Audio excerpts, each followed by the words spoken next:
नमस्कार दोस्तों, हमारे चैनल पर आपका स्वागत है, जहां हर रात आपको एक नया डर, रहस्य और रोमांचक अनुभव मिलेगा।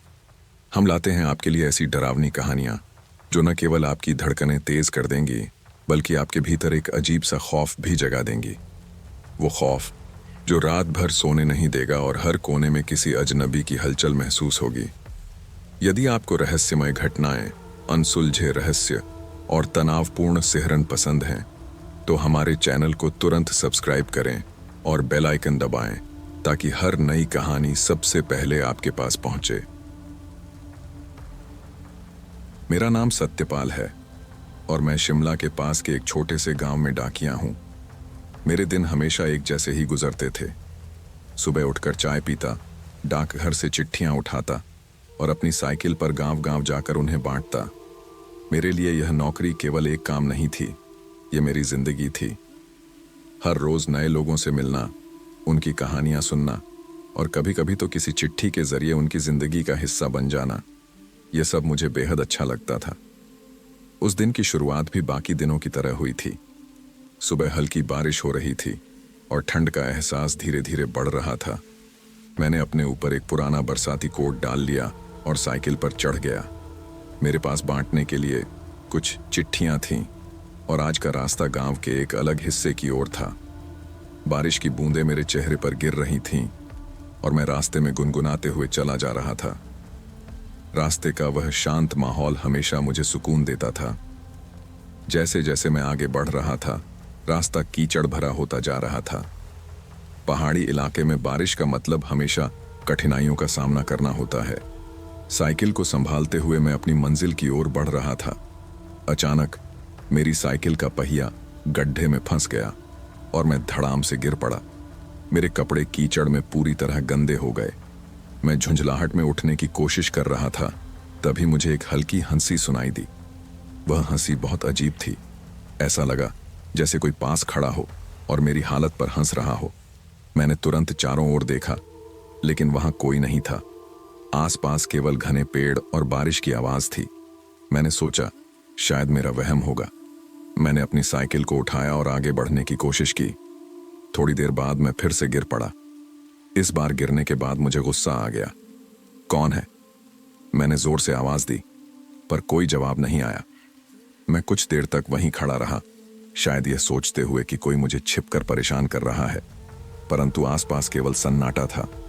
मैंने खुद को समझाया कि यह सब मेरा वहम है और आगे बढ़ गया।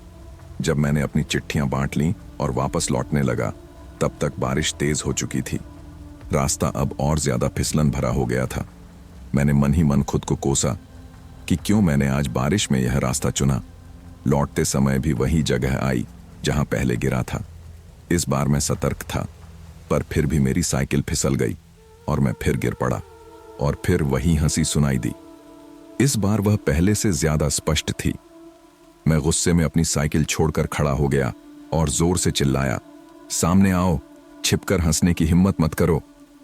लेकिन जवाब में केवल बारिश की आवाज थी। मैंने चारों तरफ देखा, पर कोई भी नहीं दिखा। यह मेरे लिए असहज स्थिति बनती जा रही थी। उस दिन डाकघर लौटने तक मेरा मन विचलित था। चाय बनाकर जब मैं खिड़की के पास बैठा तो बाहर का दृश्य देखने लगा। रात गहरी हो चुकी थी और बारिश अब भी थमने का नाम नहीं ले रही थी।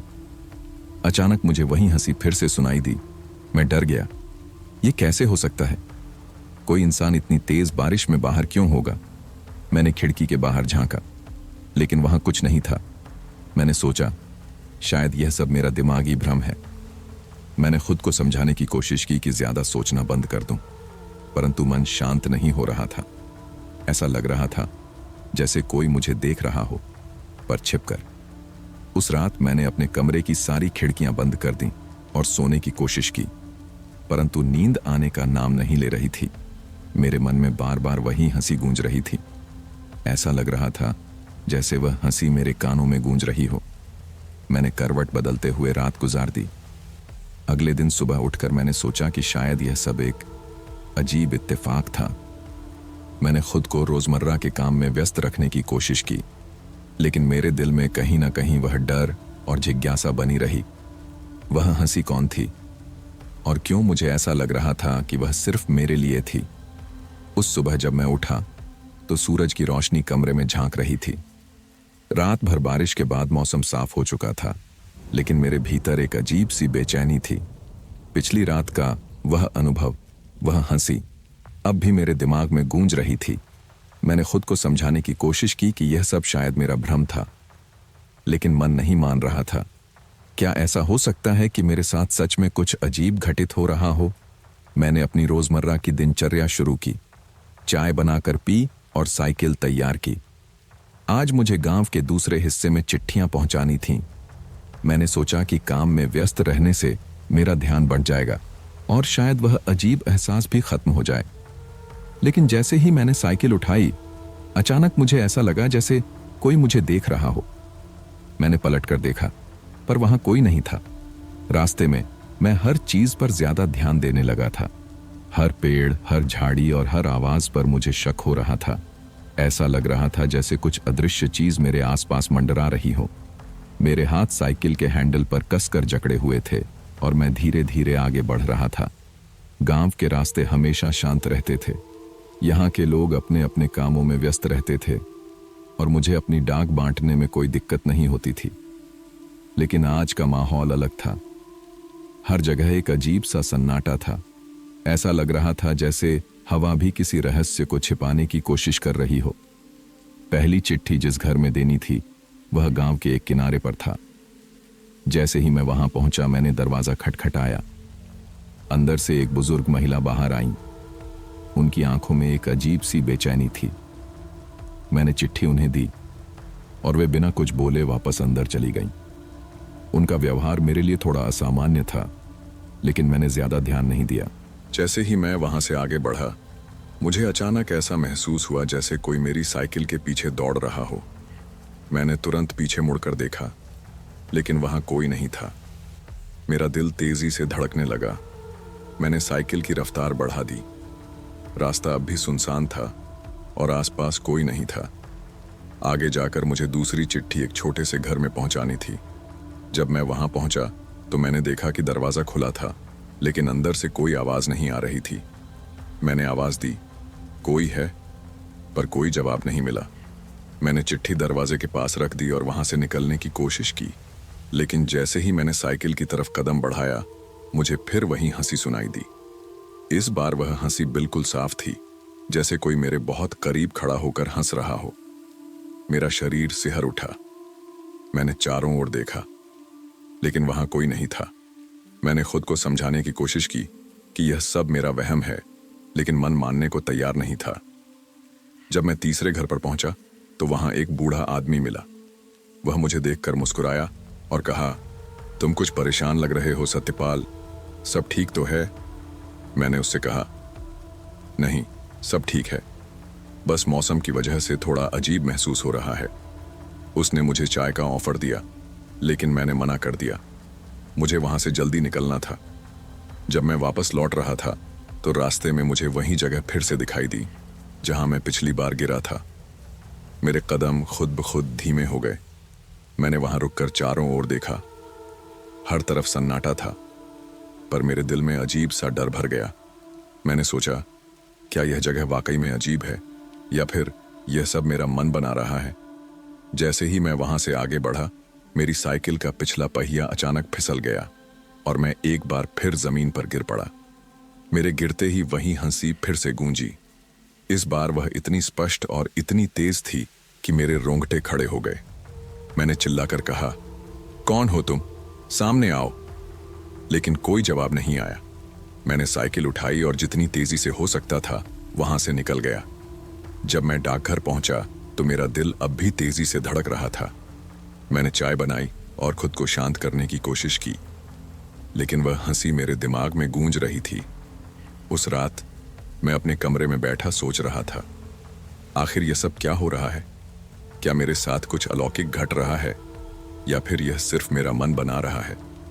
मैंने फैसला किया कि मुझे इस बात की तह तक जाना होगा। मैंने अगले दिन गांव के कुछ लोगों से बात करने का सोचा, लेकिन मैं यह कैसे कहूं कि मेरे साथ ऐसा कुछ हो रहा है? क्या वे मेरी बात पर विश्वास करेंगे या मुझे पागल समझेंगे? यह सोचकर मैं और ज्यादा उलझन में पड़ गया। उस रात मैं देर तक जागता रहा। खिड़की के बाहर अंधेरा और सन्नाटा था, लेकिन मेरे भीतर कुछ जाग रहा था। एक जिज्ञासा, एक डर और एक सवाल, यह सब क्या है? और क्यों मुझे लग रहा है कि यह सब सिर्फ मेरे साथ ही हो रहा है? अगली सुबह का सूरज निकला, लेकिन मेरे भीतर का अंधेरा अभी भी गहराया हुआ था। पिछली रात की बेचैनी और सवाल अब भी मेरे दिल और दिमाग पर हावी थे। मैंने खुद से वादा किया था कि आज मैं इस रहस्य के पीछे की सच्चाई जानने की कोशिश करूंगा। हालांकि डर मुझे रोकने की कोशिश कर रहा था, पर मेरा जिज्ञासु मन उस डर को पीछे छोड़ने के लिए तैयार था। मैंने डाक बांटने का अपना सामान उठाया और साइकिल पर सवार हो गया। आज मुझे गांव के उस हिस्से में जाना था जो पुराने खंडहरों और घने जंगलों के पास था। इस हिस्से को लोग अक्सर टालते थे, वे इसे अशुभ मानते थे। गांव के बुजुर्गों से मैंने कई बार उन जगहों के बारे में कहानियां सुनी थीं। कहा जाता था कि वहां अजीब घटनाएं होती हैं। मैंने कभी इन बातों को गंभीरता से नहीं लिया था, लेकिन अब ऐसा लग रहा था जैसे वे कहानियां सच साबित हो रही थीं। जैसे जैसे मैं रास्ते में आगे बढ़ा, हवा का ठंडा झोंका मेरी त्वचा को झंझना गया। चारों तरफ सन्नाटा था। पक्षियों की चहचहाहट भी आज कहीं सुनाई नहीं दे रही थी। लगता था जैसे पूरी प्रकृति किसी अनजान डर के साए में दुबकी हुई हो। पहली चिट्ठी जिस घर में देनी थी, वह एक ऊंची पहाड़ी पर था।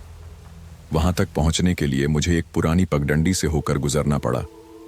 यह रास्ता सुनसान था और दोनों तरफ झाड़ियां और ऊंचे ऊंचे पेड़ खड़े थे। जैसे ही मैं वहां पहुंचा, मुझे ऐसा महसूस हुआ जैसे पेड़ मुझे देख रहे हों।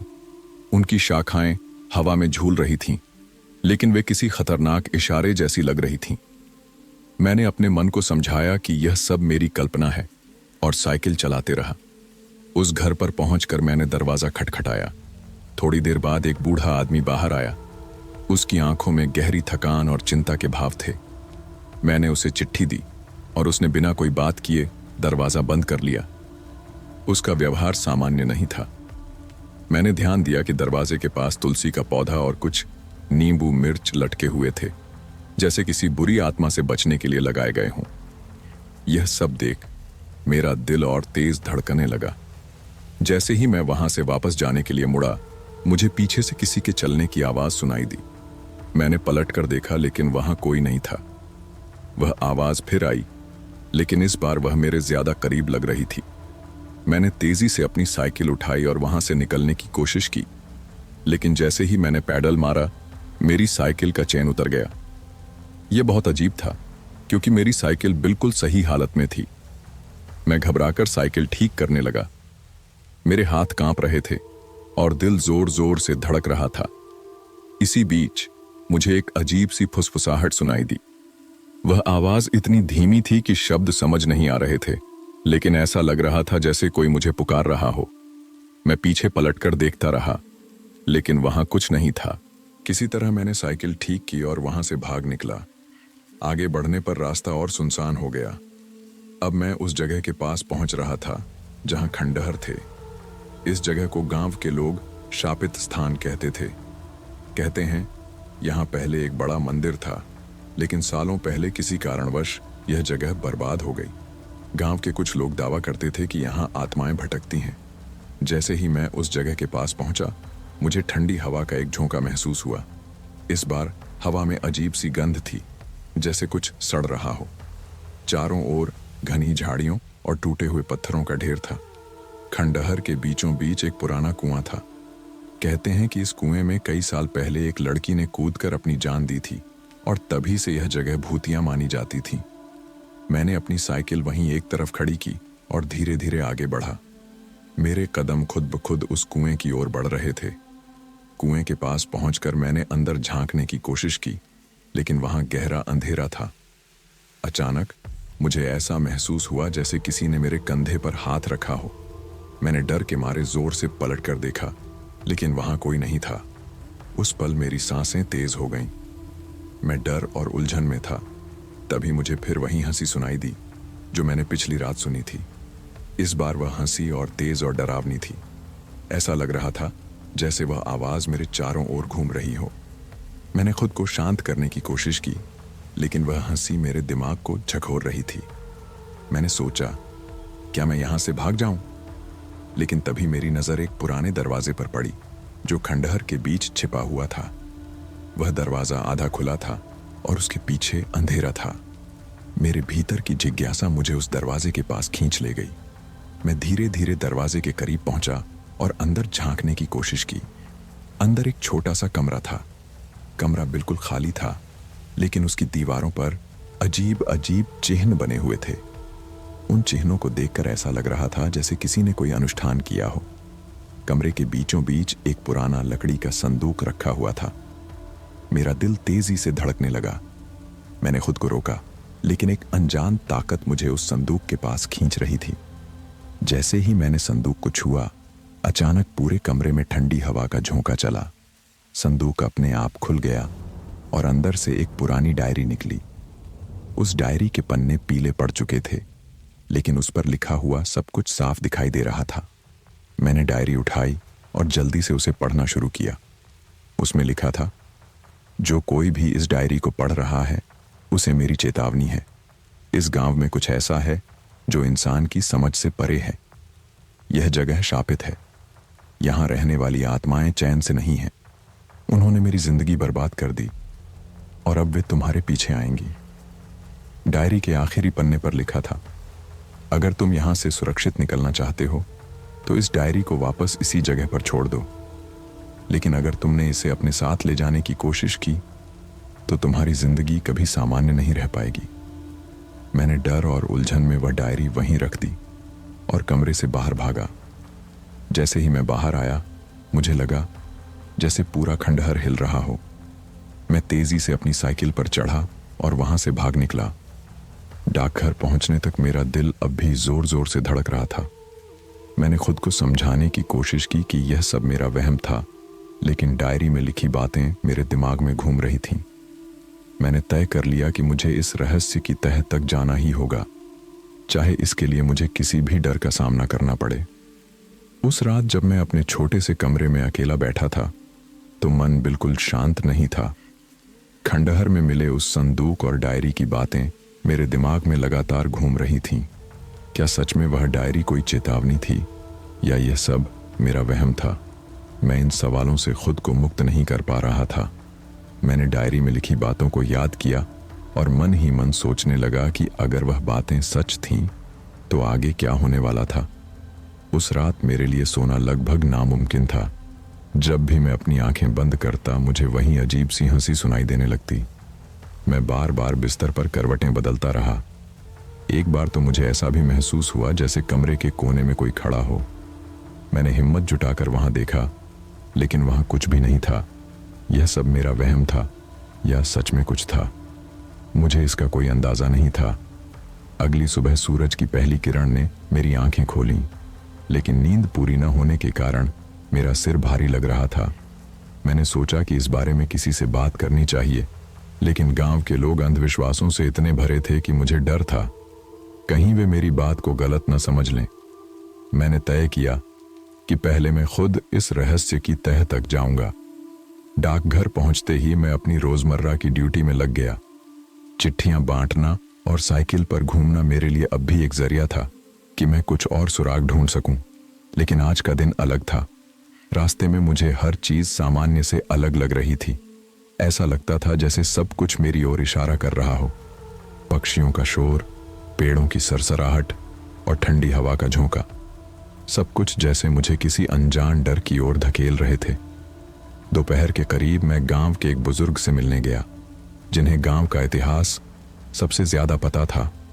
वे अक्सर गांव के मंदिर के पास बैठे रहते थे। उनका नाम गोपाल बाबा था और लोग उन्हें बहुत सम्मान से देखते थे।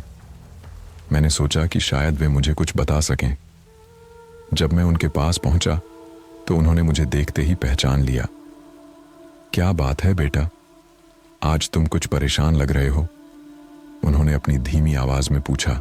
मैंने थोड़ी झिझक के साथ खंडहर की बात शुरू की। मैंने उन्हें बताया कि मुझे वहां क्या मिला और क्या महसूस हुआ। जैसे ही मैंने डायरी का जिक्र किया, उनकी आंखों में डर का साया उभर आया। तुमने वो डायरी देखी? उन्होंने हैरानी और चिंता के साथ पूछा। हाँ बाबा, उसमें कुछ अजीब बातें लिखी थीं। वह जगह क्या सच में शापित है? उन्होंने गहरी सांस ली और चारों ओर देखा, जैसे यह सुनिश्चित कर रहे हों कि कोई और हमारी बात नहीं सुन रहा। फिर उन्होंने धीरे धीरे कहा, वह जगह शापित है बेटा। सालों पहले वहां एक बड़ी त्रासदी हुई थी। कहते हैं वह मंदिर किसी देवी का था, लेकिन वहां के पुजारियों ने गलत अनुष्ठान किए। उन अनुष्ठानों ने बुरी शक्तियों को बुला लिया और तभी से वह जगह श्रापित हो गई। मैंने पूछा, लेकिन बाबा, उस डायरी में जो लिखा था वह कितना सच है? उन्होंने मेरी ओर देखा और कहा, डायरी में जो लिखा है वह चेतावनी है। अगर तुमने उसे अनसुना किया तो इसका अंजाम बुरा हो सकता है। उस डायरी को छूने वाले लोग कभी चैन से नहीं रहे। यह सुनकर मेरा दिल बैठ गया। मैं सोचने लगा कि अब क्या किया जाए। क्या मैं इस डर से भाग सकता हूं या मुझे सच का सामना करना होगा? बाबा से विदा लेकर मैं वापस अपनी ड्यूटी पर निकल पड़ा, लेकिन उनका हर शब्द मेरे दिमाग में घूम रहा था। शाम होते होते गांव में अजीब सी खामोशी छा गई। मैं जब भी किसी घर के पास चिट्ठी देने गया, लोगों ने मुझसे ज्यादा बात नहीं की। ऐसा लग रहा था जैसे वे सब मुझसे कुछ छुपा रहे हों। क्या वे भी उस खंडहर की सच्चाई जानते थे? रात होते होते मेरी बेचैनी बढ़ने लगी। मैंने सोचा कि इस रहस्य को सुलझाने के लिए मुझे फिर से उस खंडहर में जाना होगा, लेकिन इस बार मैं अकेले जाने की हिम्मत नहीं जुटा पा रहा था। मैंने अपने सबसे करीबी दोस्त मोहन को अपने साथ चलने के लिए तैयार किया। वह बचपन से ही मेरा अच्छा साथी था और मुझ पर बहुत भरोसा करता था। जब मैंने मोहन को सारी बातें बताईं, तो वह पहले तो डरा, लेकिन फिर उसने मेरी मदद करने का फैसला किया। हमने तय किया कि आधी रात को हम खंडहर जाएंगे ताकि कोई हमें देख न सके। आधी रात को जब पूरा गांव सो रहा था, हम दोनों अपनी साइकिलों पर सवार होकर खंडहर की ओर निकल पड़े। रास्ता सुनसान था और हर कदम पर डर का साया महसूस हो रहा था, लेकिन हम दोनों ने हिम्मत नहीं हारी। खंडहर पहुंचने पर चारों ओर गहरी खामोशी थी। हवा भी थमी हुई लग रही थी। मोहन ने धीरे धीरे कहा, यहां कुछ तो अजीब है, मुझे यह जगह अच्छी नहीं लग रही। मैंने उसे शांत करने की कोशिश की और कहा, हम जल्दी वापस लौट आएंगे, बस मुझे एक बार उस संदूक को फिर से देखना है। जैसे ही हम खंडहर के अंदर पहुंचे, वह अजीब गंध फिर से महसूस हुई। वह गंध इतनी तेज थी कि सांस लेना मुश्किल हो रहा था। हमने टॉर्च की रोशनी में रास्ता ढूंढा और उस कमरे तक पहुंचे जहां मैंने वह संदूक देखा था। कमरे में कदम रखते ही ठंडी हवा का एक झोंका हमारे बीच से गुजरा। मोहन ने कहा, यहां कुछ तो है और मुझे यह जगह छोड़नी चाहिए, लेकिन मैंने उसे रोका और कहा, बस कुछ मिनट और। संदूक अब भी वहीं था, लेकिन इस बार उसका ढक्कन बंद था। मैंने उसे खोलने की कोशिश की, लेकिन वह हिल नहीं रहा था।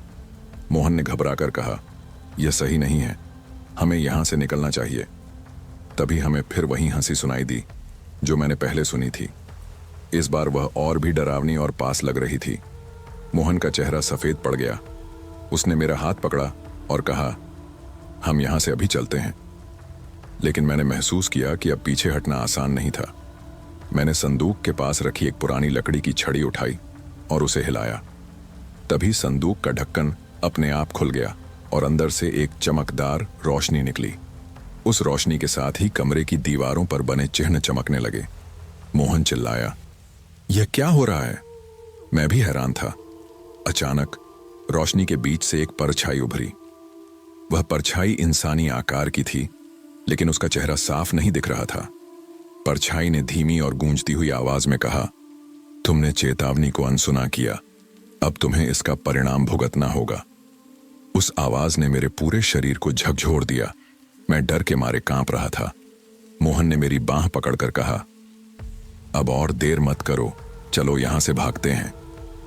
हम दोनों तेजी से कमरे से बाहर निकले और साइकिलों पर सवार होकर गांव की ओर भागे। लेकिन रास्ते भर हमें ऐसा लग रहा था जैसे कोई हमारे पीछे है। वह हंसी, वह परछाई और वह चमकदार रोशनी, सब कुछ अब भी मेरी आंखों के सामने था। उस रात मैंने तय कर लिया कि अब मैं इस रहस्य को अकेले सुलझाऊंगा, चाहे जो हो जाए। मैं इस डर से भागने वाला नहीं था। मुझे उस डायरी, उस संदूक और उस खंडहर के पीछे की सच्चाई जाननी ही थी। उस रात खंडहर से भागते हुए मुझे ऐसा लगा जैसे मेरी आत्मा ने भी डर के कारण दम तोड़ दिया हो। मोहन और मैं दोनों बुरी तरह थक चुके थे, लेकिन हमारी आंखों में वही डर था जो हमने खंडहर में महसूस किया था। जैसे जैसे हम गांव के पास पहुंचे, मुझे लगा कि हम अपनी जिंदगी के सबसे खतरनाक अनुभव से गुजर चुके हैं।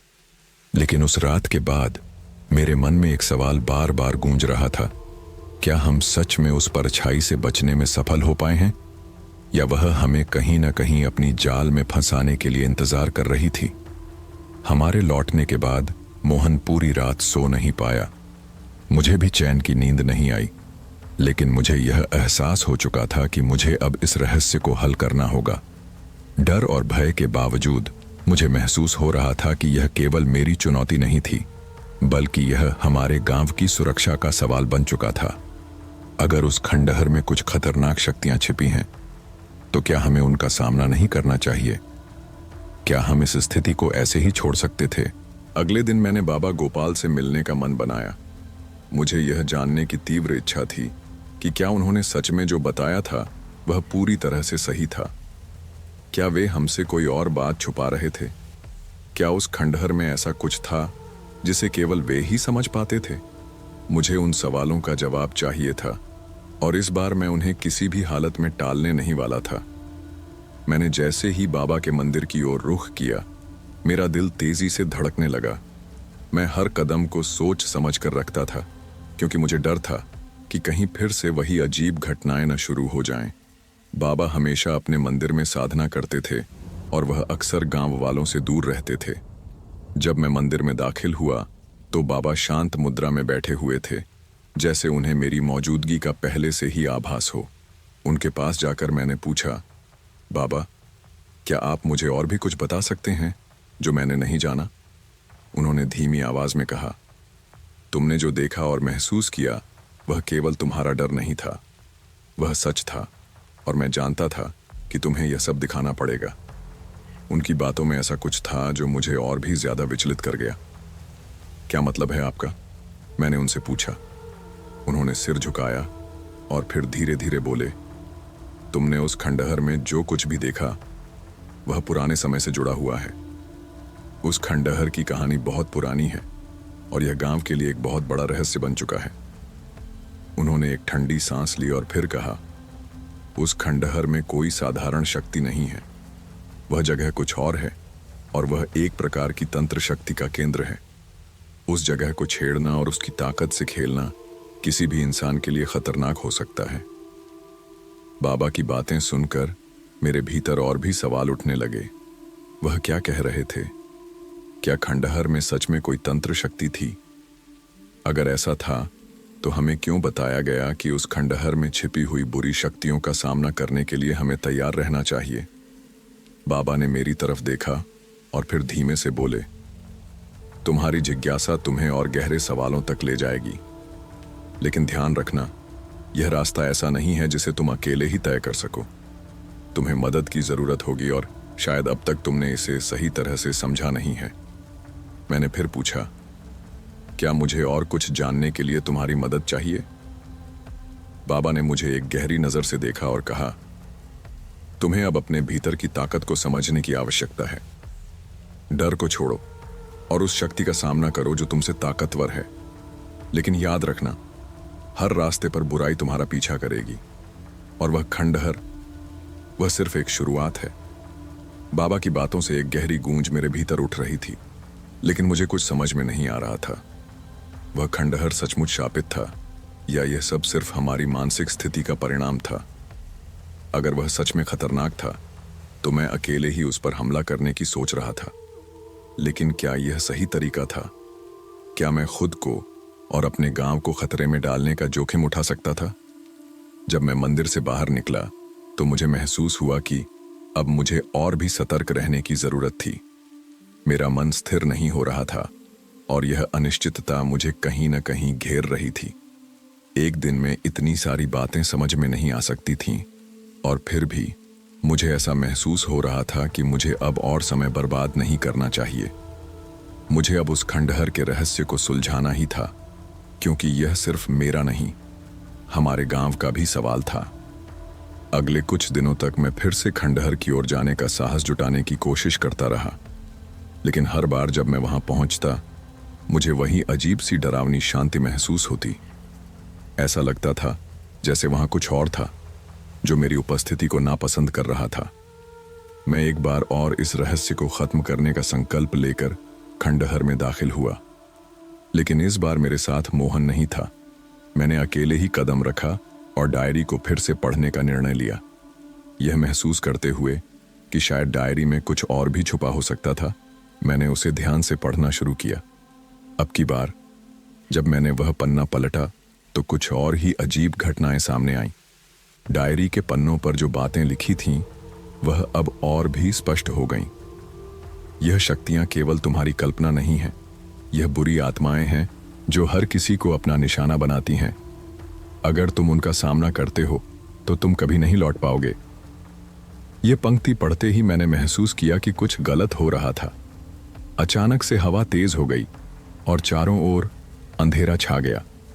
मेरी सांसें तेज हो गईं। अचानक से कमरे के कोने में वही परछाई फिर से उभरने लगी। तुम वापस आ गए हो? परछाई ने धीमी आवाज में कहा। अब तुम्हारे पास कोई रास्ता नहीं है, तुम्हारा खेल अब समाप्त होने वाला है। मेरे सिर में एक तीव्र दर्द हुआ और मैं हकलाते हुए बोला, मैं नहीं डरता, मैं तुम्हारी ताकत से हार नहीं मानूंगा। यह कहते हुए मैंने अपनी पूरी शक्ति से उस परछाई की ओर कदम बढ़ाया, लेकिन तभी मुझे महसूस हुआ कि मैं खुद को खो रहा था। यह सिर्फ मेरे शरीर का नहीं, मेरी आत्मा का भी संघर्ष था। मैंने आंखें बंद की और फिर से अपनी चेतना को संभालने की कोशिश की।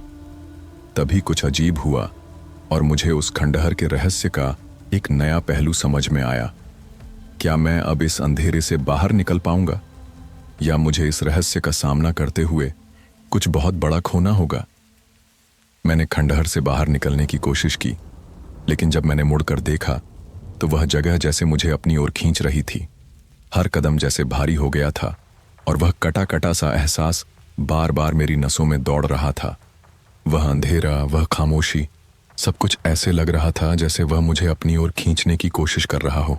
मैंने अपनी सारी हिम्मत को इकट्ठा किया और खुद से कहा, तुम कमजोर नहीं हो, तुम्हें अब इस रहस्य को खत्म करना है। लेकिन फिर अचानक मेरे सामने वह अजीब सी परछाई उभर आई। मुझे याद आया कि मैंने इस परछाई को पहले भी खंडहर में देखा था।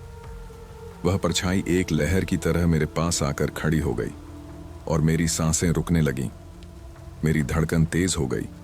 वह परछाई मुझसे कुछ कहने की कोशिश कर रही थी, लेकिन आवाज इतनी धीमी थी कि मैं ठीक से सुन नहीं पा रहा था। तुमने मुझे क्यों आकर छेड़ा? परछाई की आवाज एक हल्की गूंज के साथ मेरे कानों में आई। मुझे महसूस हुआ कि इस वक्त डर और असमर्थता से बचने का कोई रास्ता नहीं था। मैं तुमसे डरता नहीं, मैंने साहसिकता से कहा। मुझे यह सब जानने की जरूरत है, तुम कौन हो और तुम मुझे क्यों परेशान कर रहे हो? परछाई ने धीरे धीरे अपनी तरफ से एक कदम और बढ़ाया और मुझे ऐसा लगा जैसे उस एक कदम के साथ ही वह मुझे अपनी गिरफ्त में लेने वाली हो। उसकी आंखों में एक गहरी, रहस्यमय सी चमक थी जो मुझे और भी असहज कर रही थी। उसकी आवाज फिर से सुनाई दी, लेकिन इस बार वह एक गहरे और चुपके स्वर में थी। तुम समझते नहीं हो इंसान, तुम और तुम्हारे जैसे और भी लोग आए थे, लेकिन कोई भी मेरे रहस्य को हल नहीं कर पाया। इस जगह से निकलने का कोई रास्ता नहीं है। तुम में इतनी ताकत नहीं कि तुम मेरे सामने टिक सको। यह सुनकर मुझे समझ में आया कि यह परछाई कोई सामान्य प्रेतात्मा नहीं थी, यह तो किसी और ही स्तर की शक्ति थी। मैं खड़ा रह गया और सोचने लगा, क्या मैं अब इस रहस्य का सामना कर सकता हूं या मुझे फिर से पीछे हट जाना चाहिए? लेकिन फिर अचानक मुझे बाबा की बातें याद आईं। उन्होंने कहा था कि हर राह में बुराई होगी, लेकिन हमें उसका सामना करना होगा। अगर मैं पीछे हटता तो यह रहस्य कभी हल नहीं हो पाता। मुझे अपनी शक्ति और साहस पर विश्वास करना था। मैंने गहरी सांस ली और परछाई की ओर बढ़ते हुए कहा, मैं तुम्हारा सामना करूंगा। मुझे जो करना है वह मैं करूंगा। तुम्हारे डर को मैं अब अपनी ताकत में बदलने वाला हूं। उस परछाई ने मेरे शब्दों पर कोई प्रतिक्रिया नहीं दी, बस वह वहीं खड़ी रही। मैंने धीरे धीरे एक कदम और बढ़ाया और उसकी तरफ देखा। अचानक वह और करीब आ गई और उसकी आंखों से एक तेज रोशनी निकली, जैसे वह मुझे पूरी तरह से निगलने वाली हो। मैंने अपनी आंखें बंद कर लीं और फिर से बाबा के शब्दों को अपने मन में दोहराया। मुझे उस परछाई के सामने डर के बजाय साहस और आत्मविश्वास से खड़ा होना था। तभी मेरी आंखों के सामने कुछ और ही हुआ। जैसे ही मैंने अपनी आंखें खोलीं, वह परछाई विलीन हो चुकी थी, लेकिन मेरी आंखों के सामने अचानक एक बड़ा अंधेरा गड्ढा खुल गया था। यह गड्ढा मुझे खींचने की कोशिश कर रहा था और मैं खुद को बचाने के लिए पीछे हटने की कोशिश कर रहा था, लेकिन गड्ढा और गहरा हो गया। मैंने देखा कि वह गड्ढा अब मुझे अपनी ओर खींचने में सफलता प्राप्त कर चुका था। मैं जैसे जैसे उस गड्ढे की ओर खींचा गया, मुझे एहसास हुआ कि यह सिर्फ एक सामान्य गड्ढा नहीं था। यह वह जगह थी जहां वह परछाई हमेशा रहती थी। मैं अब खुद को गड्ढे में गिरने से रोकने के लिए संघर्ष कर रहा था, लेकिन ऐसा लगता था कि गड्ढा खुद को छोड़ने को तैयार नहीं था। मेरे दिमाग में एक ख्याल आया, क्या यह वही गड्ढा था जिसके बारे में बाबा ने मुझे चेतावनी दी थी? क्या यह उसी तंत्र शक्ति का हिस्सा था जो उस खंडहर में छिपी हुई थी? मैं अब सोचने लगा कि क्या मुझे इस गड्ढे में कूदना चाहिए या मुझे फिर से उस परछाई का सामना करना होगा। फिर अचानक मुझे बाबा के दिए हुए एक और शब्द याद आए, तुम्हें अपनी शक्ति को पहचानना होगा। डर को छोड़कर अपनी असली ताकत को महसूस करो। ये शब्द मेरे दिल में एक उम्मीद की लहर बनकर दौड़े। मैंने अपनी पूरी शक्ति को एकत्र किया और गड्ढे की ओर कूदा, लेकिन जैसे ही मैं गड्ढे में कूदा, मुझे ऐसा लगा जैसे मैं कहीं और चला गया हूं। मैं एक अंधेरे स्थान में था और चारों ओर कुछ हल्की सी आवाजें आ रही थीं। मुझे लगा कि अब मैं उस परछाई के करीब हूं, या शायद मैं उसी गहरी तंत्र शक्ति के अंदर था जिसका सामना बाबा ने मुझे करने के लिए कहा था। मैंने अपना संतुलन बनाए रखा और धीरे धीरे कदम बढ़ाए। अचानक मुझे एक हल्की सी आवाज सुनाई दी, जो जैसे मेरी ही आवाज से मिलती जुलती थी। यह आवाज बार बार गूंज रही थी और मुझे लगने लगा कि मैं किसी प्रकार के भ्रम में हूं। मैं एकदम से रुक गया और अपनी सारी इंद्रियों को तीव्र किया। वह आवाज लगातार सुनाई दे रही थी, लेकिन अब वह मेरी ओर से नहीं बल्कि मेरे भीतर से आ रही थी। तुमने मुझे जगाया है। वह आवाज और भी तेज हो गई। तुमने मुझे अपनी चेतना में लाकर मुझे इस दुनिया में लौटने का मौका दिया है। ये शब्द मेरे मन में जैसे एक गहरी गूंज छोड़ गए। क्या यह वही तंत्र शक्ति थी जो मैंने पहले कभी महसूस नहीं की थी? क्या अब वह शक्ति मेरे भीतर समाई थी? तभी मुझे अपनी आंखों के सामने एक अस्पष्ट आकृति दिखाई दी। वह आकृति धुंधली और अस्पष्ट थी, लेकिन मुझे एहसास हो गया कि यही वह शक्ति थी जिसे मैं हमेशा से तलाश रहा था। वह ताकत, वह रहस्य जो अब मेरे सामने खुलकर खड़ा था। अब मुझे यह समझ में आया कि यह केवल एक अंधेरे स्थान नहीं था, बल्कि यह उस खंडहर का असली रूप था जिसे मैं कभी नहीं समझ पाया था। इस अंधेरे में ही वह शक्तियां छिपी हुई थीं और मुझे अब उन्हें पहचानने का समय आ चुका था। मैंने अपनी आवाज में एक निश्चितता के साथ कहा, तुम मुझसे खेल रहे हो, लेकिन अब मैं तुम्हें नियंत्रित करूंगा। ये तुम्हारी सत्ता नहीं, मेरी सत्ता होगी। मैं तुम्हारी ताकत से डरने वाला नहीं। जैसे ही मैंने यह कहा, वह धुंधली आकृति अचानक स्पष्ट हो गई और मुझे महसूस हुआ कि अब मुझे उस शक्ति का सामना करना होगा जिससे मैं भागने की कोशिश कर रहा था। जब मैंने उस धुंधली आकृति को पूरी तरह से सामने आते देखा तो मेरी सांसें रुक सी गईं। वह आकृति अब साफ दिखाई दे रही थी, लेकिन वह सिर्फ एक आकृति नहीं थी। वह कुछ और थी, किसी अज्ञात शक्ति का प्रतीक, एक ऐसी ताकत जिसने इस खंडहर को अपनी जकड़ में लिया था। जैसे ही वह सामने आई, मुझे लगा जैसे एक ठंडी लहर मेरे पूरे शरीर में दौड़ गई हो। शरीर में सुन्नता सी छा गई, लेकिन मेरी आंखों में अब डर की कोई जगह नहीं थी। मुझे यह एहसास हुआ कि डर सिर्फ मन का खेल होता है और अब मेरे मन में केवल एक ही विचार था, यह लड़ाई अब खत्म होगी। आकृति ने मुझे घूरते हुए एक गहरी सांस ली और फिर उसके होंठ हिले। तुम समझ नहीं पा रहे हो कि तुम किससे भिड़ रहे हो। यह सिर्फ एक खंडहर नहीं है, यह एक पुरानी शक्ति का निवास है। तुम में जो साहस है वह तुम्हें कहीं नहीं ले जाएगा। तुम मेरे सामने बहुत छोटे हो। उसकी आवाज गहरी और खौफनाक थी, मानो हर शब्द के साथ किसी पुराने दरवाजे की चरमराहट की आवाज आ रही हो। मैंने गहरी सांस ली और एक कदम आगे बढ़ते हुए कहा, तुमसे बड़ी ताकत क्या होगी जो मुझे डरा सके? मैं डरने वाला नहीं हूं। यह खंडहर और उसकी शक्ति अब मुझसे नहीं खेल सकते। आकृति की आंखों में एक हल्की सी चमक आई, लेकिन वह तुरंत गायब हो गई। मुझे समझ में आ गया कि अब यह मेरी मानसिक स्थिति पर निर्भर था कि मैं इस स्थिति का सामना कैसे कर पाऊं।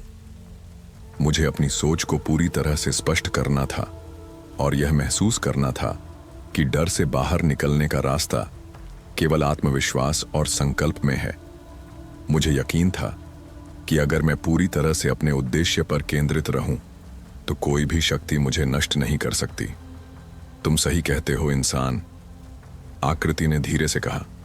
तुम में शक्ति है, लेकिन तुम्हें अभी यह नहीं पता कि तुम्हें किस रास्ते पर जाना है। तुम्हारे पास ताकत तो है, लेकिन दिशा नहीं है। यह सुनकर मैं थोड़ी देर के लिए चुप हो गया। उसकी बातों में एक गहरी सच्चाई थी, लेकिन फिर भी मुझे लगा कि वह मुझे उलझाने की कोशिश कर रही है। मैंने सोचा, अगर मुझे सही दिशा मिल गई तो इस शक्ति का सामना करना आसान हो जाएगा। मेरे दिमाग में अचानक बाबा के शब्द गूंजने लगे, सिर्फ शक्ति ही नहीं, दिशा भी मायने रखती है। तुम सही कह रहे हो, मैंने आत्मविश्वास से कहा, लेकिन यह भी सही है कि तुम मुझे नहीं रोक सकते। मुझे मेरे रास्ते पर चलने दो, तुम मेरे आगे रुकने नहीं आ सकते। आकृति चुप हो गई और अचानक सारा माहौल और भी अंधेरे से घिरने लगा। एक झंकार की आवाज आई, जैसे चारों ओर कुछ बदलने वाला हो। मैंने अपनी इंद्रियों को और तेज किया, क्योंकि मुझे पता था कि अब मुझे एक बार फिर से किसी नए रहस्य का सामना करना था। तभी वह आकृति पूरी तरह से गायब हो गई। मुझे लगा जैसे वह अब मेरे आसपास ही कहीं और छिपी हो, लेकिन यह एहसास भी था कि मेरी पूरी चेतना अब उस जगह से जुड़ी हुई थी और मुझे हर एक आंदोलन और हर एक ध्वनि का आभास हो रहा था।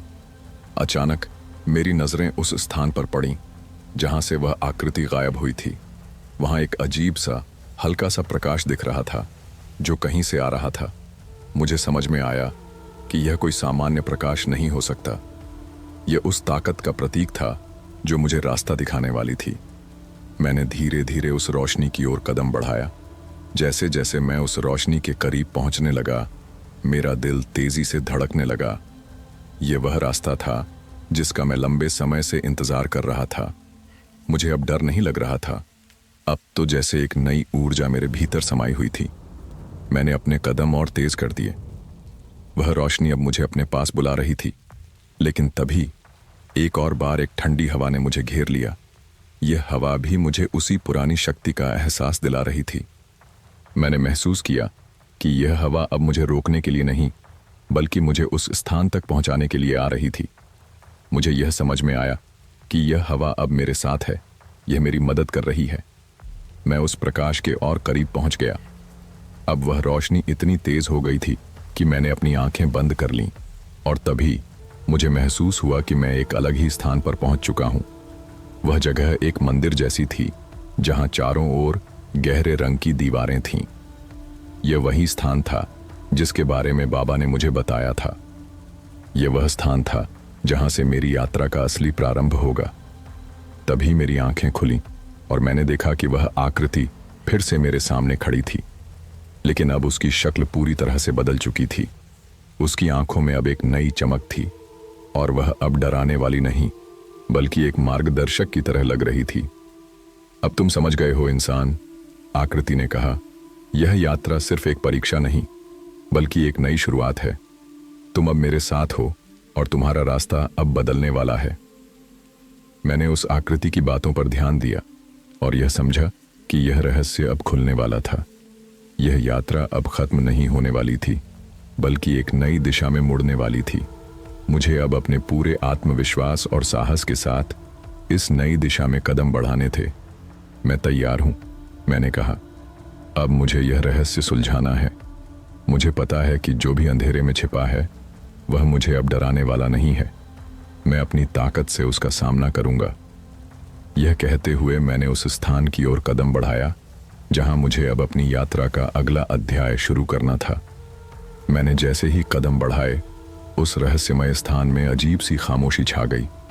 चारों ओर सन्नाटा था, लेकिन मेरी सांसों की आवाज साफ सुनाई दे रही थी। उस सुनसान मंदिर के अंदर हर दीवार, हर पत्थर, हर दरवाजा जैसे मुझसे कुछ कहने की कोशिश कर रहे थे।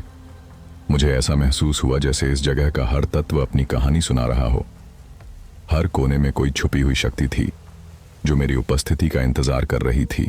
मेरे कदम अब तेज हो गए थे और जैसे ही मैंने मंदिर के अंदर कदम रखा, मुझे एक ठंडी हवा का झोंका महसूस हुआ।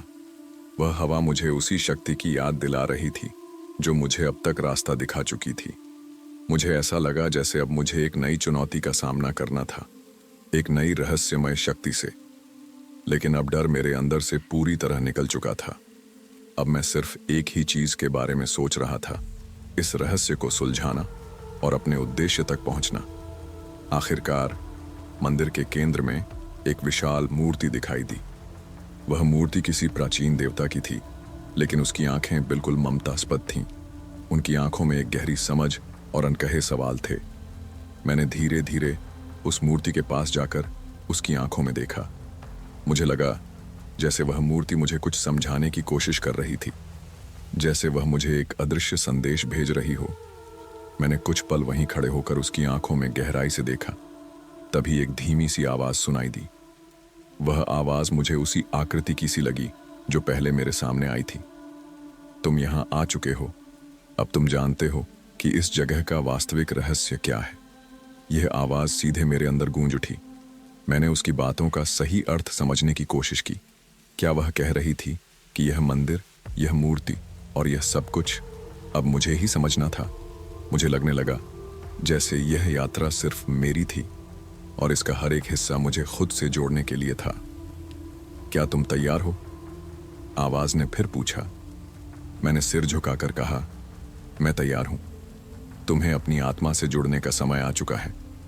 तुम्हें अपने भीतर की शक्ति को पहचानने की आवश्यकता है। सिर्फ बाहरी दुनिया नहीं, बल्कि तुम्हारा असली रूप जो भीतर छिपा है, वही तुम्हारी मंजिल तक पहुंचने का रास्ता बताएगा। मुझे कुछ समझ में नहीं आया। मैंने उस आवाज से पूछा, क्या मतलब है तुम्हारा? मैं क्या करना चाहता हूं? तभी मूर्ति की आंखों में एक हल्की सी चमक आई और अचानक वह मूर्ति जीवित सी हो उठी। उसकी आंखें अब मुझसे सीधे संवाद कर रही थीं और मुझे एहसास हुआ कि अब यह कोई आम मंदिर नहीं था। यह एक ज्ञान का स्थान था, एक ऐसे ज्ञान का जो शायद ही किसी ने देखा हो। तुम जो कुछ भी महसूस कर रहे हो, वही तुम्हारी आत्मा का वास्तविक रूप है, मूर्ति ने कहा। तुम में वो ताकत है जो इस रहस्य को सुलझाने में सक्षम है, लेकिन तुम्हें सबसे पहले अपने भीतर के डर से बाहर आना होगा। तुम्हारी यात्रा सिर्फ बाहरी नहीं, भीतर की है। यह सुनकर मुझे एक ठंडी लहर सी महसूस हुई। क्या सचमुच मुझे अपने भीतर झांकने की आवश्यकता थी? क्या यह मेरी मानसिकता ही थी जो मुझे इस यात्रा पर ला रही थी? मुझे लगा जैसे इस मंदिर में कुछ और था, कुछ जो मुझे खुद को जानने के लिए प्रेरित कर रहा था। मैंने धीरे धीरे अपने अंदर झांका और महसूस किया कि मैंने अब तक सिर्फ अपनी बाहरी दुनिया को समझने की कोशिश की थी, लेकिन अब मुझे यह एहसास हो रहा था कि इस रहस्य को सुलझाने का रास्ता केवल बाहरी तत्वों में नहीं था। मेरी असली शक्ति मेरे भीतर थी और इसे पहचानने का वक्त आ चुका था। मुझे याद आया कि बाबा ने कहा था, सिर्फ बाहरी चीजों को समझकर तुम किसी भी रहस्य को नहीं सुलझा सकते। जो कुछ तुम्हें चाहिए वह तुम्हारे अंदर ही छिपा है। और अब मुझे वही बात सही लगने लगी थी। अगर मुझे इस यात्रा में सफलता प्राप्त करनी थी तो मुझे अपने भीतर झांकना होगा, अपनी आत्मा से जुड़ना होगा। तभी उस मूर्ति से एक रोशनी निकलने लगी जो धीरे धीरे मेरे पूरे शरीर को घेरने लगी।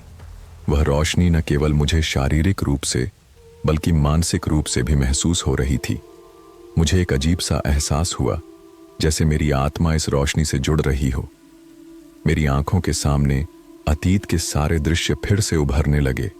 मैं अपने बचपन से लेकर अब तक की सारी घटनाओं को महसूस कर रहा था, जैसे हर एक पल, हर एक अनुभव मुझे एक नई दिशा दिखा रहा था। लेकिन उस रोशनी के साथ साथ मुझे एक और एहसास हुआ। मेरे भीतर एक गहरी छुपी हुई शक्ति थी जिसे मैंने अब तक पहचाना नहीं था। यह शक्ति मेरे डर को भी खत्म करने की ताकत रखती थी। ये शक्ति मुझे अपने उद्देश्य तक पहुंचाने की ताकत रखती थी। मुझे अपनी पूरी ताकत को समझने का वक्त आ चुका था। मुझे अब और किसी बाहरी शक्ति की आवश्यकता नहीं थी, क्योंकि मेरी असली शक्ति मेरे अंदर ही छिपी हुई थी। मूर्ति ने फिर मुझे देखा और कहा, तुमने समझ लिया है। अब तुम अपने रास्ते पर पूरी तरह से चलने के लिए तैयार हो। तुम्हारी यात्रा अब शुरू होती है। मेरे भीतर एक नई ऊर्जा का संचार हुआ। मुझे महसूस हुआ कि अब मैं किसी भी चुनौती का सामना कर सकता हूं। मुझे डर नहीं था, क्योंकि मैं जान चुका था कि मेरी असली शक्ति क्या है। और अब मैं यह जानने के लिए तैयार था कि मेरे रास्ते में और क्या कुछ आने वाला था। मुझे अब किसी और चीज की चिंता नहीं थी। मेरी सोच पूरी तरह से केंद्रित हो चुकी थी। और फिर मैंने एक कदम और आगे बढ़ाया, यह जानते हुए कि इस यात्रा में अब मुझे केवल एक ही चीज की आवश्यकता थी, अपने आत्मविश्वास की ताकत। वह रात मेरे लिए बहुत खास थी। मंदिर की दीवारों के भीतर गूंजते हुए शब्दों ने मुझे एक नई राह दिखाई थी, लेकिन अब मुझे उस राह पर चलने के लिए खुद को पूरी तरह से तैयार करना था। आत्मसमझ की उस स्थिति से निकलकर अब मुझे अपने हर कदम पर ध्यान केंद्रित करना था, क्योंकि मेरा अगला कदम मेरे सामने आने वाली चुनौतियों को परिभाषित करने वाला था। मैं धीरे धीरे उस मंदिर के अंदर से बाहर निकलने के लिए तैयार हुआ। हर कदम में एक नया विश्वास था, एक नई शक्ति थी और एक नई समझ थी। मुझे लगता था जैसे मैं अब कुछ नया करने के लिए पूरी तरह से सक्षम हो गया हूं। यह यात्रा अब मेरी थी और मुझे यह तय करना था कि मैं इसके साथ क्या करूंगा। सारी रात मुझे अपने भीतर की आवाजें सुनाई देती रहीं। कभी यह आवाजें प्रेरणा देती, कभी डराती, लेकिन उन आवाजों का एक अजीब सा जादू था। जैसे मैं उन आवाजों से कुछ नया सीख रहा था, एक नई दृष्टि पा रहा था। मेरे मन में कई सवाल थे, लेकिन फिर भी एक आंतरिक शांति थी, जैसे मैंने खुद को उस यात्रा के लिए पूरी तरह से खोल दिया था। अब मुझे रास्ता दिखाने के लिए कोई बाहर नहीं था, केवल मैं और मेरे अनुभव ही मुझे मार्गदर्शन कर सकते थे। उन सब चीजों को समझने के बाद जो मुझे मंदिर में अनुभव हुआ था, मैं समझ गया था कि जो कुछ भी मैं खोज रहा था वह बाहर नहीं, बल्कि मेरे अंदर ही था। मुझे अब अपनी आत्मा को पूरी तरह से समझने की जरूरत थी, और इस यात्रा ने मुझे उसी रास्ते पर चलने के लिए प्रेरित किया था। मैंने एक गहरी सांस ली और बाहर की ओर बढ़ा। मंदिर के रास्ते से बाहर आते ही मुझे हल्की सी ठंडी हवा का झोंका महसूस हुआ। वह हवा जैसे मेरे साथ चली आ रही थी, जैसे वह मेरी सोच और यात्रा को समझती हो। मैंने अपनी आंखें बंद की और उस ठंडी हवा में अपने भीतर की शक्ति को महसूस करने की कोशिश की। अचानक मुझे याद आया कि बाबा ने कहा था, सच्ची शक्ति बाहर नहीं, भीतर होती है। जब तुम अपनी आत्मा को पहचान लोगे तो सारी दुनिया तुम्हारे सामने झुकी होगी। और अब मुझे यह सच लगता था। इस रहस्यमय यात्रा में मैंने जितना कुछ भी अनुभव किया था, वह सब मेरे भीतर से जुड़ा हुआ था। इस यात्रा ने मुझे खुद को जानने का मौका दिया था, और अब मुझे यह एहसास हो रहा था कि मैंने जो सोचा था वह बिल्कुल गलत था। बाहर की दुनिया में कोई भी शक्ति नहीं थी, बल्कि मेरी अपनी शक्ति ही मेरी सबसे बड़ी ताकत थी। रास्ते में चलते हुए मुझे अचानक वो सभी दृश्य याद आने लगे जो मैंने इस यात्रा के दौरान देखे थे। जब मैं पहली बार उस गुफा में गया था, जब मैंने मंदिर में प्रवेश किया था, और जब मैंने मूर्ति से बातें की थीं, सब कुछ अब एक साथ मेरी यादों में समा गया। मुझे ऐसा लगा जैसे ये सारे पल मुझे एक लक्ष्य तक पहुंचाने के लिए एक साथ एकत्र हुए थे। हर अनुभव ने मुझे एक नए विचार की ओर बढ़ाया था। रात का समय था और हर जगह की शांति मेरे अंदर एक अलग ही तरह की सुकून दे रही थी। अब जब मैं बाहर था, मुझे और भी ज्यादा महसूस हो रहा था कि यह सिर्फ एक बाहरी यात्रा नहीं थी, बल्कि मेरी आत्मा की यात्रा थी। इस यात्रा में जो कुछ भी हुआ वह मुझे मेरे भीतर की गहराइयों तक ले गया था। अचानक मुझे महसूस हुआ कि मेरा रास्ता अब मुझे एक और परीक्षा की ओर ले जा रहा था। जैसे ही मैंने उस शांति में आगे बढ़ने का विचार किया, मुझे एक चिढ़ाने वाली आवाज सुनाई दी। तुम तो समझ रहे हो ना कि तुम्हारे रास्ते में कोई ना कोई बाधा होगी। वह आवाज अब मेरे कानों में गूंज रही थी। मैंने अपने कदम और तेज कर दिए। अब मुझे उस आवाज से डर नहीं लग रहा था। मैं जानता था कि यह सिर्फ एक मानसिक चुनौती थी जिसे मुझे पार करना था। और जैसे ही मैं उस रास्ते पर आगे बढ़ता गया, मुझे और भी ज्यादा भरोसा होता गया। अब मैं अपने अनुभवों को सही तरीके से समझने के लिए तैयार था। अचानक मेरी नजरें एक अजीब सी चीज पर पड़ी। वह एक दरवाजा था जो पहले कभी नहीं देखा था। वह दरवाजा पुराने पत्थरों से बना हुआ था और उसके चारों ओर एक रहस्यमय प्रकाश फैल रहा था। मुझे जैसे ही उस दरवाजे का ध्यान आया, मेरी सारी धड़कन तेज हो गई। क्या यह दरवाजा मुझे उस स्थान पर ले जाएगा जहां मुझे अपनी अगली परीक्षा का सामना करना होगा?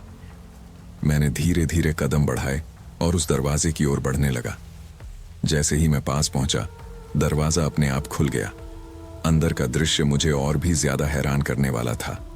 उस कमरे के अंदर एक शानदार स्तंभ खड़ा था और उसके चारों ओर एक अजीब सी धुआं सी फैल रही थी। मुझे महसूस हुआ कि यह धुआं मेरे रास्ते की अगली चुनौती थी।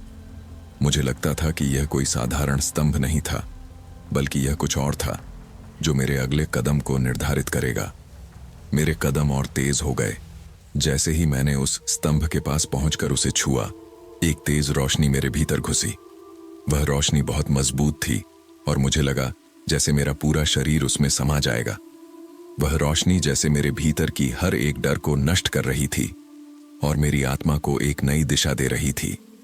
तभी रोशनी ने धीरे धीरे अपनी चमक धीमी की और सामने एक नई दुनिया का दृश्य सामने आया। मुझे यह महसूस हुआ कि मैं अब उस स्थान पर पहुंच चुका था जहां मुझे अपनी अंतिम परीक्षा का सामना करना था। मेरे सामने अब एक नई राह खुल चुकी थी और मैं जानता था कि अब मुझे पूरी तरह से अपनी आत्मा को समझने के लिए तैयार हो जाना था। अब मुझे समझ में आ गया था कि यह यात्रा केवल मेरे बारे में नहीं थी, बल्कि यह मेरे भीतर की शक्तियों के बारे में थी। इस यात्रा के हर मोड़ ने मुझे एक नई समझ दी थी और अब मैं तैयार था उस अंतिम चरण को पार करने के लिए जो मुझे अपने वास्तविक उद्देश्य के करीब ले जाएगा। जब मैंने वह अंतिम मार्ग देखा तो ऐसा लगा जैसे एक नया जीवन मुझसे मिल रहा हो। मेरे कदम थमे नहीं थे, पर मन में एक अद्भुत शांति और आत्मविश्वास का अनुभव हो रहा था। मैं पूरी तरह से अपने अस्तित्व में समाहित हो चुका था। अब जैसे वह सब कुछ साकार हो रहा था जिसका मैंने सपना देखा था, और वह सब कुछ समझ में आ रहा था जिसका मैंने कभी अंदाजा भी नहीं किया था। अंतिम मार्ग पर चलते हुए मेरी दृष्टि में न केवल रास्ता था, बल्कि वह अनुभव था जो अब तक की यात्रा ने मुझे दिया था। मैं सोच रहा था यह सब क्या था, लेकिन फिर भी मेरी आंतरिक आवाज मुझे बताती रही, यह यात्रा नहीं बल्कि जीवन था। मैं एक ऐसे मोड़ पर था जहां सब कुछ स्पष्ट हो गया था, यहां तक कि मेरी यात्रा का असली उद्देश्य अब मेरे सामने था। जैसे जैसे मैं उस रास्ते पर बढ़ रहा था, मुझे महसूस हो रहा था कि हर कदम मेरा और मेरी आत्मा का मिलन हो रहा था। यह मिलन धीरे धीरे मेरे भीतर के डर, भ्रम और संकोच को नष्ट करता जा रहा था। मुझे एक अनकहे आनंद का एहसास हो रहा था, जैसे मैं अब पूरी तरह से मुक्त हो चुका हूं। जो कुछ भी मुझे परेशान करता था वह अब किसी और की चिंता नहीं थी। रास्ते के अंत में एक विशालकाय दरवाजा था जो पहले कभी नहीं देखा था। वह दरवाजा जो पहले के सभी दरवाजों से अलग था, जैसे कि वह किसी और दुनिया का प्रतीक हो। उसकी रूपरेखा बेहद आकर्षक थी और उसकी चमक जैसे मेरे आत्मा के भीतर हलचल मचा रही थी। मेरा दिल तेजी से धड़कने लगा जैसे ही मैंने उस दरवाजे की ओर कदम बढ़ाया। जब मैंने दरवाजे को खोला तो एक नई दुनिया मेरे सामने थी। यह एक पूरी तरह से भिन्न संसार था। आसमान नीला और स्वच्छ था, जहां हर दिशा में शांति का अनुभव हो रहा था। पेड़ पौधे जैसे मुस्कुरा रहे थे और हर चीज में जीवन था। यह संसार किसी अदृश्य शक्ति से पोषित प्रतीत हो रहा था और यह संसार कोई और नहीं बल्कि मेरे भीतर की सच्चाई का प्रतिबिंब था। अब मुझे यह समझ में आया कि यह संसार वही था जिसे मैंने हमेशा खोजा था। यह संसार मेरे भीतर का संसार था जिस पर मुझे कभी ध्यान नहीं दिया था। सभी भ्रम, भटकाव और डर सब कुछ अब अदृश्य हो गया था। इस नए संसार में मेरे भीतर की आत्मा पूरी तरह से जागृत हो चुकी थी। मैं अब अपने अस्तित्व के हर पहलू को समझ चुका था। उस नई दुनिया में मैं अकेला था, लेकिन साथ ही जैसे मैं सभी से जुड़ा हुआ था। मुझे यह एहसास हुआ कि हम सब का अस्तित्व एक दूसरे से जुड़ा हुआ है। एक गहरी समझ और आत्म साक्षात्कार ने मुझे एहसास दिलाया कि यही मेरी असली यात्रा थी। मुझे अब यह स्पष्ट हो चुका था कि बाहरी दुनिया का कोई अर्थ नहीं था जब तक मैं अपनी अंतरात्मा को न जानूं। अब मुझे अपनी शक्ति और सामर्थ्य का पूरी तरह से एहसास हो चुका था। वह यात्रा जो मुझे कहीं ना कहीं खो जाने का एहसास दिलाती थी, अब मुझे मेरी सच्चाई तक पहुंचा चुकी थी। मैंने महसूस किया कि मेरे भीतर ही वो ताकत और ज्ञान था जिसकी मुझे तलाश थी। अब मुझे यह समझ में आ गया कि हमें किसी बाहरी शक्ति की आवश्यकता नहीं होती। हमारी सबसे बड़ी शक्ति हमारी आत्मा में ही छिपी होती है। यह सब समझने के बाद मुझे महसूस हुआ कि मेरी यात्रा यहीं खत्म नहीं हुई थी। यह यात्रा मेरे भीतर की यात्रा थी और अब मेरी अगली यात्रा एक नई दिशा में होगी। मुझे समझ में आ गया था कि यह अंत नहीं था, बल्कि एक नए अध्याय की शुरुआत थी।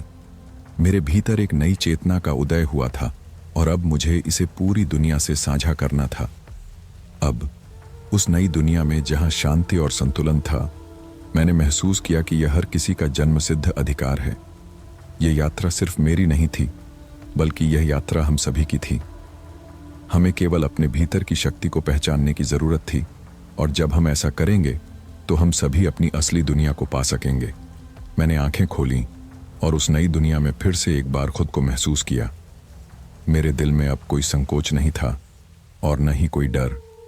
मुझे लगता था जैसे हर क्षण में एक नया अनुभव हो रहा हो और मैं इस अनुभव को पूरी तरह से आत्मसात कर रहा था।